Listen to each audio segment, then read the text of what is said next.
Guntur Pattabhipuram police station వేదికగా అదే స్టేషన్లో విధులు నిర్వహించే మహిళా కానిస్టేబుల్కు శ్రీమంతం నిర్వహించారు.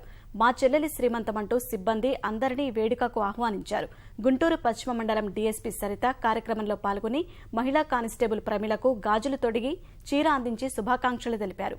ఫిర్యాదుదారులు, కేసులు, విచారణలతో హడావుడిగా ఉండే ఠాణా వాతావరణం శ్రీమంతం నిర్వహణతో భిన్నంగా కనిపించింది. ప్రమీల భర్త సమక్షంలోనే అంతా ఆత్మీయంగా ఈ వేడుక జరిపారు. స్టేషన్ సిబ్బంది అంతా అన్నదమ్ములు, అక్కచెల్లెలుగా అభినందనలు అందించారు. గుంటూరు అర్బన్ పోలీస్ స్టేషన్ పరిధిలో తమ తోటి ఉద్యోగికి ఈ తరహా గౌరవం కల్పించడం ఇదే ప్రథమమని కానిస్టేబుళ్లు సంతోషాన్ని వ్యక్తం చేశారు.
ఇవాళ పట్టాపురం పోలీస్ స్టేషన్లోని శ్రీమతి ప్రమీల విమెన్ కానిస్టేబుల్ ఆ పాప తనకి చాలా ఘనంగా ఇవాళ శ్రీమంతం చేయడం, అందున సబ్ డివిజనల్ పోలీస్ ఆఫీసర్గా నేను లేడీ ఆఫీసర్గా ఉండడంతో నేను ఆ శ్రీమంతానికి మొదటిగా గాజులు తొడగడం అనేది నాకు అది గర్వకారణంగా ఉంది.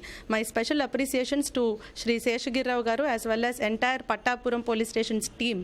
మాకు చాలా సంతోషంగా ఉంది. మరి మా స్టేషన్లో పనిచేసే మహిళా సిబ్బంది అవి కూడా మంచి చెడులు కూడా చూసుకోవాల్సిన బాధ్యత మా మీద ఉంది. ఇటువంటి కార్యక్రమం పోలీస్ స్టేషన్ వాతావరణంలో అన్నా చెల్లెళ్ళ ఒక మంచి వాతావరణం అనేది ఏర్పడుతుంది అనే భావనతో ఇది ఏర్పాటు చేయడం జరిగింది.